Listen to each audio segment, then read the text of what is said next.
The world is polarized, maybe more than any time in our lifetimes. The outrage that can erupt for a variety of the sources of polarization must be understood by leaders. But more importantly, as a leader, we need strategies to acknowledge and move past the outrage to create great organizational results. And that is our focus today.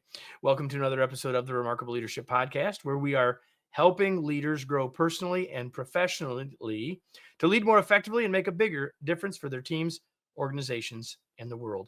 If you are listening to this podcast, you could be with us live in the future on your favorite social media channel, which would allow you to sort of get a jump start on all of this, right? You can find out when those are happening and how you can interact with us in that live setting and see the information sooner by going to our Facebook or LinkedIn groups, two of the channels in which we provide these live streams.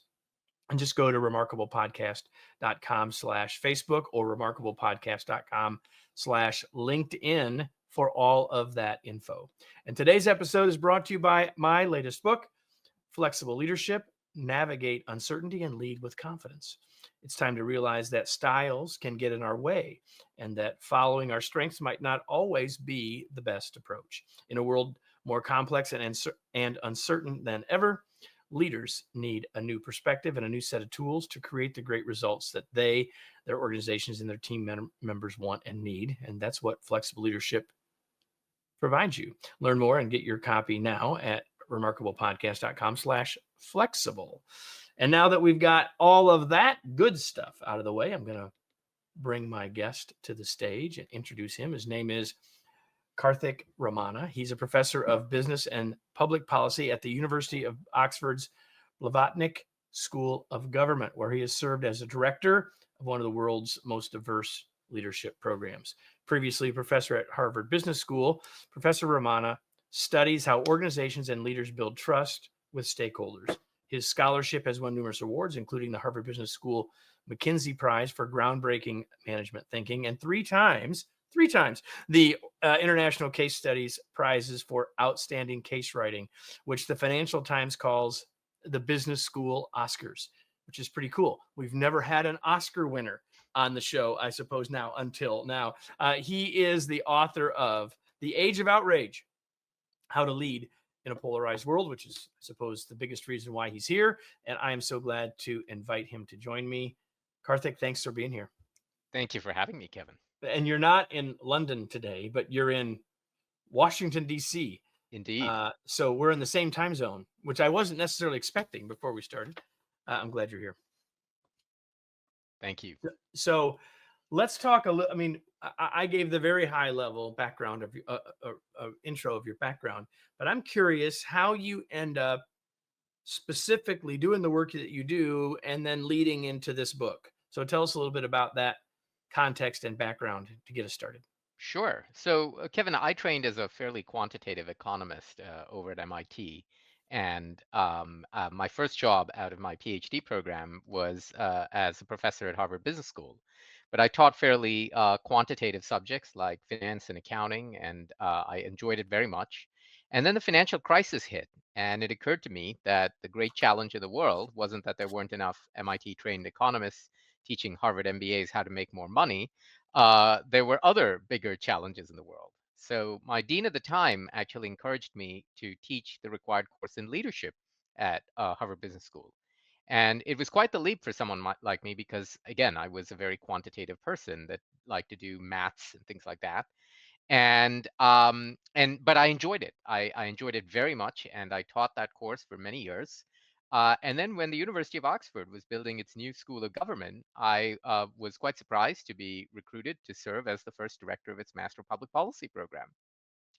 And in that role, Kevin, I was suddenly in front of a group of, prospective and fairly senior public leaders from around the world. Over the course of the 8 years that I led it, we had 1,000 public leaders from 120 different countries. And it occurred to me that I need to have some sort of approach to making sure that in convening all of these leaders, we leave them stronger for the experience, or at the very least, I don't do more harm. So First, that's what first got do me no into this. harm, right? Indeed. Yeah. And that's what got me into this topic.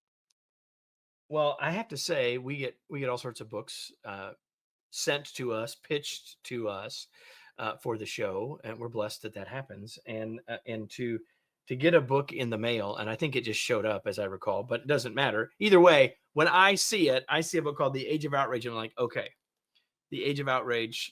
I need to learn. I need to see more about what's in here because the title certainly grabbed my attention from the start. And I know that you and I, Karthik, could have a whole conversation. This whole episode could be about what fundamentally is the first chapter in the book, which is what are the causes of the outrage. And I don't really want to do that because I want us to get to, like, okay, we sort of all know that there is polarization and there are issues and there is emotions and there is anxiety and there is outrage. So I don't really want us to spend time there because I think that's pretty much everybody gets it. But I have to say that in reading the book, that was the part that captivated me the most because you had, like a good economist, had some really interesting data in there. So I don't want us to spend really much time, but if you could just give us a couple of thoughts as to why you think now this is more of an issue maybe than it's been, certainly, I guess I said earlier, in our lifetimes. Just give us a little there, and then I want to dive into now what, right? Sure, sure. So, look, at its core, Kevin, it's really about a fear of the future, and it's about a sense that we've been somehow dealt a raw deal by those who've been in positions of power. What I mean by the fear of future is this sense that, I mean, you think about how AI is disrupting our lives and how technology more broadly is changing the way the world works. I mean, the technological disruption we're likely to see over the next decade from AI is likely to exceed the disruption we saw from the Industrial Revolution 200 years ago. And layer onto that, issues around climate change and rising sea levels, and issues around changing monsoon winds, shifting demographic patterns, and the idea that most of our Western societies are getting older. These sorts of things get people really anxious about the future. Now, if you're simply anxious about the future and you really trust your leaders, maybe you'd be okay. But we also happen to be living in a time in history where perhaps trust in leadership is at the lowest it's been since before World War II. And the United States, in particular, is, by some accounts of the way political scientists measure this, more polarized than it was since just before the Civil War.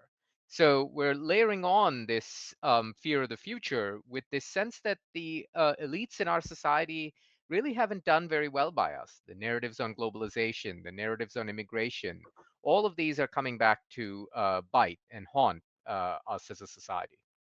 And I would just add, and you can comment, of course, that it isn't just political leaders, but that what's happening is, all of us as sort of everyday leaders in organizations, and even if we're a CEO, like trust in all of those levels is dropping. Not for everyone, but that's the climate in which we're starting. And in fact, I would argue, uh, argues the wrong word. I would state that the rest of the book is about how do we deal with that reality and not just twiddle our thumbs or suck our thumbs, but say, now what do we do given that's the cards we've been dealt, to use your phrase. So you've got sort of a 5-part framework.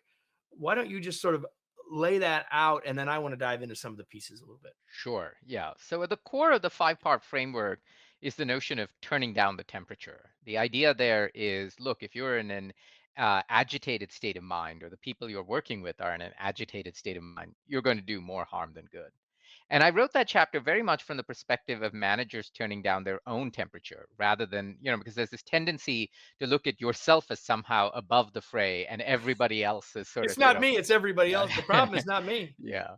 Everyone else is captured by the outrage, and you're somehow above it. But of course, we're all human. I'm just as likely to be prone to outrage as anybody else. And so that chapter is really about how do you put yourself in a mind state where you're not agitated by, proximate triggers, where you're not somehow reacting in a sort of in an impulsive way, where you've not put yourself in the context where you just are not able to hear the things that you need to hear in order to make progress in a situation. So that's really the first step. Then the framework moves into for further steps. The first of which is really about recognizing who are the constituents around you that you need to be listening to, and how do you build trust in them to speak truth to you. Oftentimes, you will be engaging with them in a position of power. And maybe because they don't trust you, maybe because they're scared of you, they won't speak truth to you. And so, how do you build that trust so that you hear the things you really need to hear? So, that's that next stage of the framework. Once you've done that active listening, you need to think about what you do. What's your strategy? As we talked about, some of the causes of this age of outrage are so varied, they're so complex, they're so interwoven that you, as the head of one organization, whether it's a business or a not for profit or even a government agency, you're not going to be able to solve the whole problem. So, what are the questions that you ask of yourself that help you understand when you want to lean in and when you want to say, whoa, this is not something I can make any kind of progress on? So, it's about that strategy, which is the next step. The next step takes us to how do you put that strategy into play, right? How do you think about the nature in particular of your power in this organization?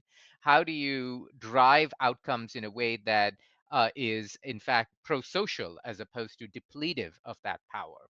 And then the final step is recognizing that all of these other four steps are really hard. So, how do you rebuild your resilience, both you as an individual, but your organization?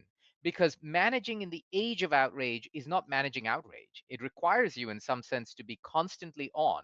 You can't just switch into PR mode or spin mode and then go back to business as usual, because, as we've said, it's an age of outrage. So, how do you build that ongoing resilience to take on this challenge? Those are the 5 steps of the framework.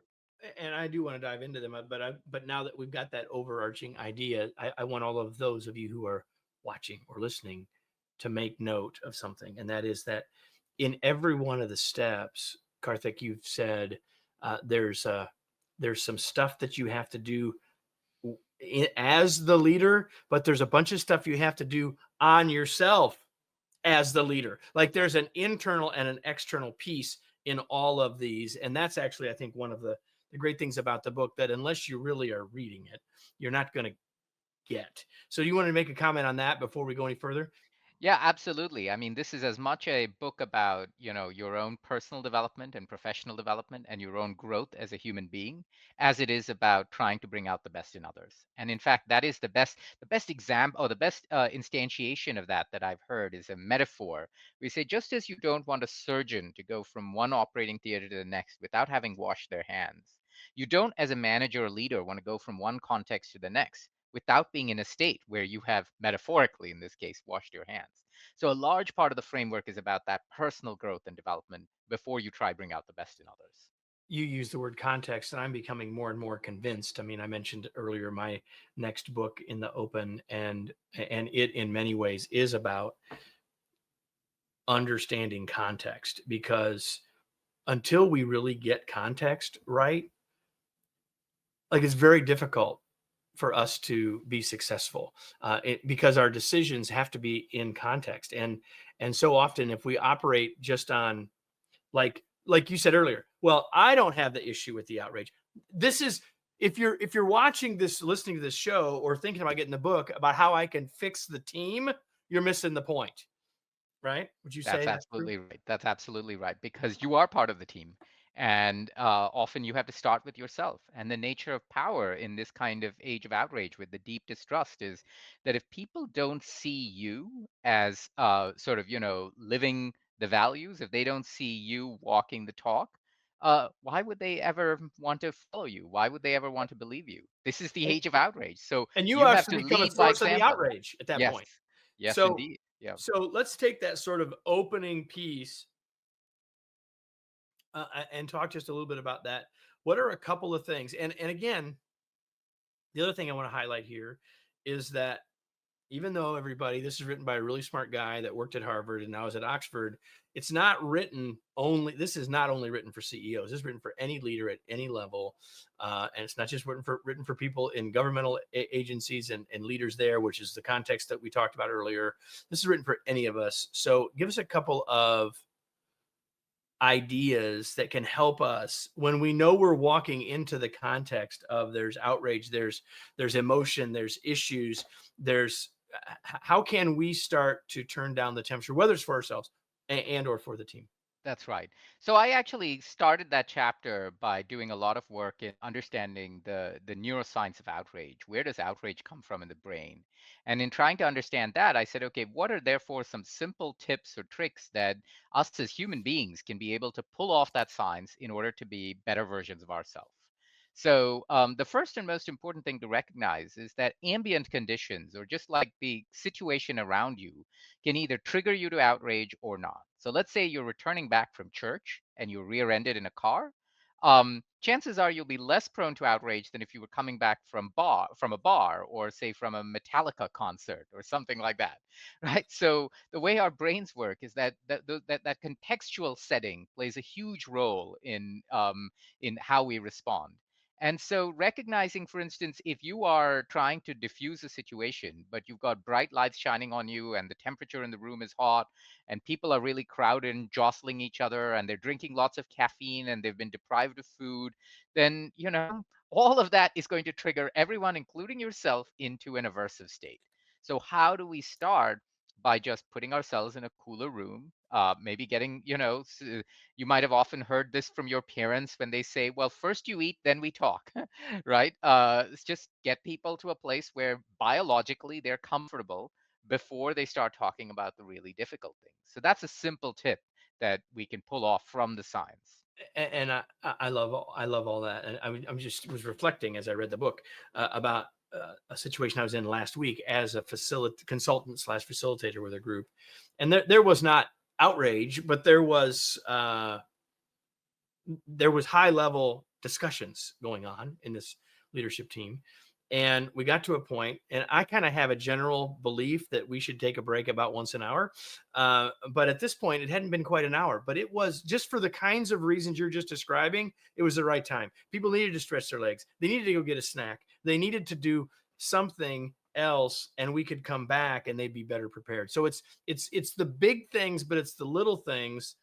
And being the other thing that I take from that section is, and the words that I wrote down in my notes here, being self-aware, just being Yeah, more self-aware of it ourselves is an awfully good starting point. Take a deep breath, right? that's right.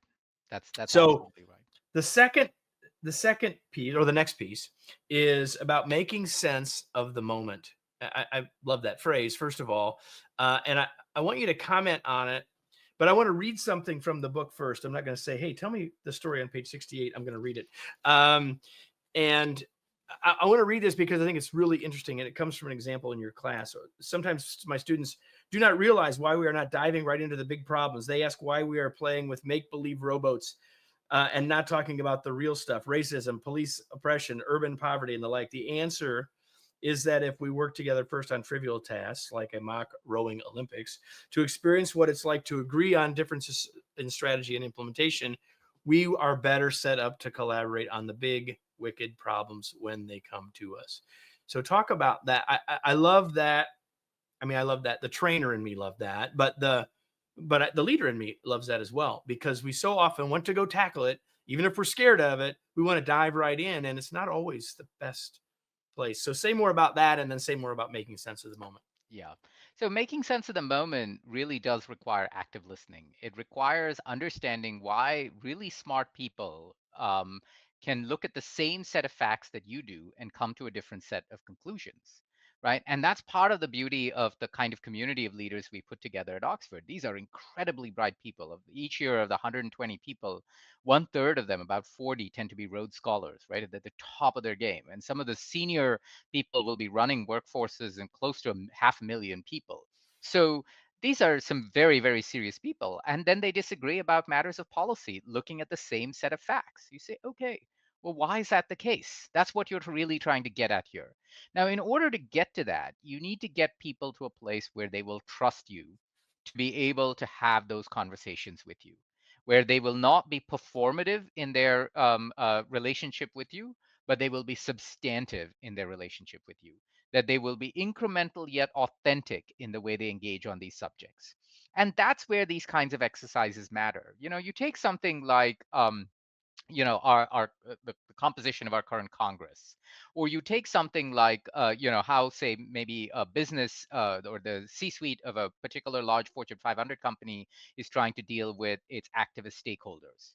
almost every instantiation of those conversations tend to be adversarial in nature. We've gotten to a place where those teams that we really need to work together have never really experienced a collective sense of success together. It used to be that members of Congress would live in DC during, the times when Congress was in session. And so they'd have their kids there. And then, on the weekends, the kids would all go play baseball or softball on the same team. And so members of Congress would have other contexts in which they would interact with each other. They might have been on opposing parties or on opposing sides of a legislation. But then, on the weekend, their kids would be in the same team. We've lost that. So we've lost the ability to experience each other in the context where it may be a trivial setting, but where we win together.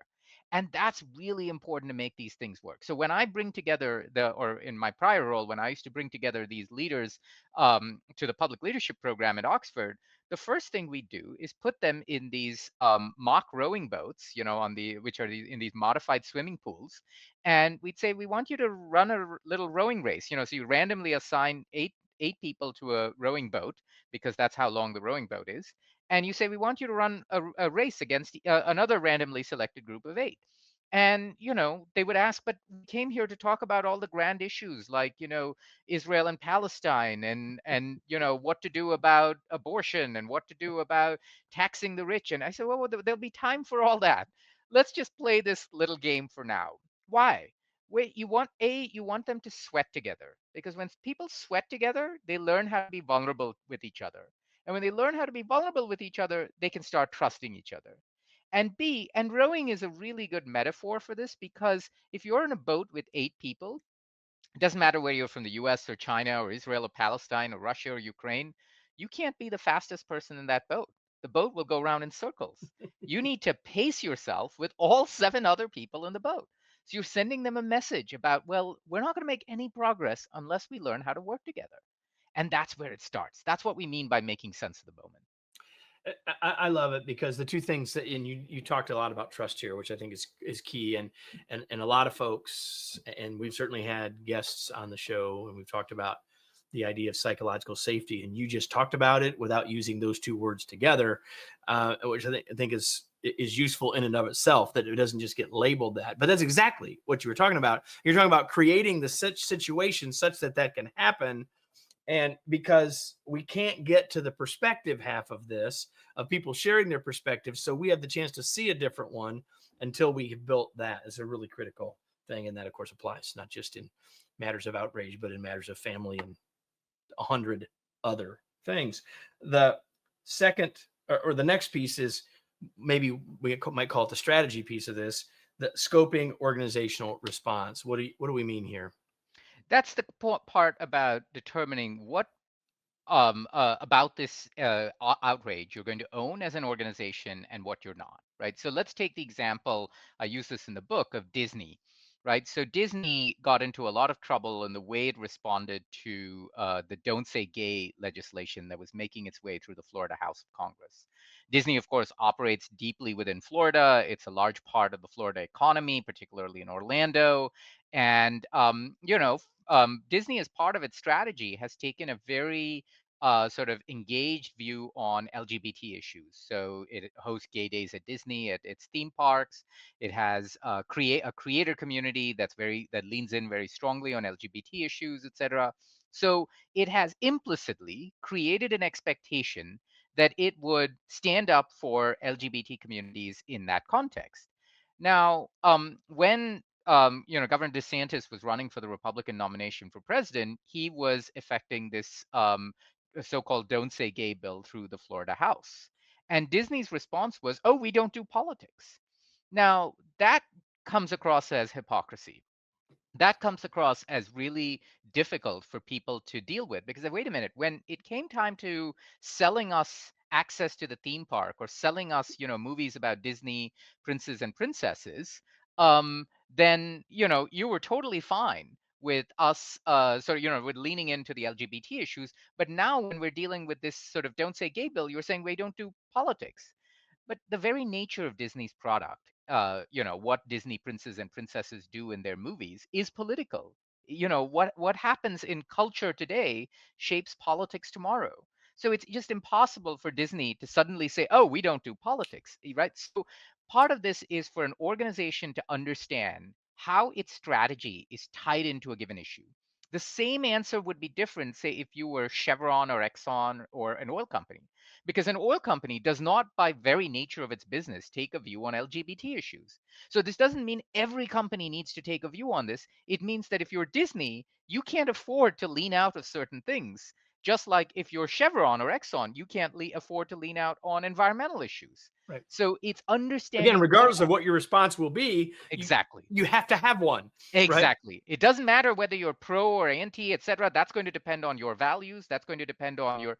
But the point is, you have to understand what is your business strategy and how does that business strategy connect to what's happening in the world around you, which is causing this outrage, and then having a coherent response. So this is not a book so much about what to do. It's not a book about saying, well, these should be your values, and this is. I'm certainly not in a position to preach or pontificate about what is right or wrong, but it's a book about strategy. It's a book about tactics. It's saying, if you have a business strategy, here's how to do it. It's the Here's how. It's a how book. exactly. It's the how. It's a how book. Exactly. Yeah. Um, I'm looking at our time, and I would love for us to spend time on the understanding. The next piece is understanding the leader's power, and we could have done a whole show on this one. Again, power, influence, and all that. And that's actually where I want to spend time. Actually, I want to go to the last one, which is building organizational and personal resilience. And lots has been said here on the show and other places about personal resilience. I actually would like us to sort of wrap our time before we get it kind of really wrap about what you mean by organizational resilience, Yeah. because I don't think that's something that people think about very much. That's as much has been written about. So why don't you spend a few minutes there Yeah. on organizational resilience? What do you mean by that? Yeah, that means that you cannot build an organization to cope with this age of outrage, not just cope, but to thrive in this age of outrage without having cultivated in everyone that works for you or cultivated in the teams that contribute to the organization's performance the kind of skills or the capabilities we're talking about. Just like you won't build an organization where you say, we don't know how to read balance sheets, or we don't know how to do marketing, or we don't know. You can't build an organization that isn't actively leaning into this problem. That's what I mean by that. Now, firstly and most importantly, it means creating an organization where you've delegated to the right level of the organization the capacity to respond. Often what happens with crisis management is it gets pushed up to the top and said, look, this is the crisis, Mr. CEO, Madam CEO, can you take care of this? But because of the scope of this is like every day there's going to be an outrage issue. You've got to be able to drill it down to the organization so people at the coal face of it are able to respond. But often companies make mistakes where they delegate things down to organizations, to people in the organization without training them how to exercise good judgment. So delegation is just part one. The second part is training people to have great judgment to respond in this. That means that they need to understand and own your values. They need to understand and own your strategy. And they need to be schooled in the kind of processes we've been talking about. And the third and most important step of this is, look, the very nature of these problems is such that people are going to make mistakes from time to time. That's why it's judgment. I mean, if it was the sort of thing that there was a right answer, you'd write a computer program to execute on it. So that's not what this is. This is about judgment, and the nature of judgment is sometimes you get it right, sometimes you get it wrong. Now, when you get it wrong, you as a manager need to have the capacity to basically allow your team to fail, because if you don't allow your team to fail, if you punish them for having made the wrong judgment call in a particular situation, you'll never get the kind of delegation that you ever you sought out to get. So it's all three things: delegating this information, building great judgment in people, and then of course importantly allowing people to fail, and grow from those failures. That's necessary for organizational resilience. And in the book, you call them honest mistakes, right? Yes, that's Dealing right. with honest mistakes, That's right. not flippant or No. whatever. So Yes. I Not think that's a really negligence, or yes, that's right. exactly, Yeah. exactly. So avoidance or whatever. So um, I I really appreciate all this. As you were just describing the stuff around organizational resilience, I was reflecting on the fact that this morning I wrote an article that will be on our blog. So if you're listening to this on the podcast, it'll be a long time from now, but it will be there. But I was writing about how to support leadership wisdom. And to me, what you just described, all three of those things are inside of that idea of creating leadership wisdom, and not just from in this case, not just at the CEO level, but throughout the organization. Is there anything that I didn't ask that you wish I would have, or something that you want to make sure we talk about that we haven't? So I leave our listeners with two final thoughts. One is, no matter what you do as a manager or leader in this context, you're not going to be able to solve the whole problem in front of you. So have a sense of perspective, about this is a complex age we're living in, as we're living in a very polarized world. So, have a sense of perspective about what you can genuinely address, and starting from that, you say, okay, well, let me deliver some authentic success. That authentic success becomes the basis of trust on which you can then bite more of the problem. And therefore, so change will be incremental rather than, overpromise and underdeliver. The second thing I'll leave you with is the notion that no matter what you do, you will, as a manager or leader, be seen as part of the problem. So, don't try treat this as a popularity contest. Don't try treat this as I'm going to be able to somehow, unite everyone together and everyone will see me as the great leader that I am. No, because the nature of mistrust and the nature of polarization, you're going to make some judgment calls that, are going to leave some people disappointed. Again, have a sense of perspective on that, and be confident and comfortable in the kind of decisions you're making. I love that. So thank you. And thank you for that summary of those two important things for us to remember in an age of outrage, or not, but especially in this age that we live. I have a couple of other questions, I guess three more really before we go. And I'm shifting gears for you. The next one is, what do you do for fun? So, I'm very fortunate that I'm the sort of person who's been able to find that work, which for me is play. A lot of what I do in my professional life, being a professor and being able to work with organizations, whether in government or business or the not-for-profit sector, to make them more effective, is the sort of thing that personally is very fulfilling to me.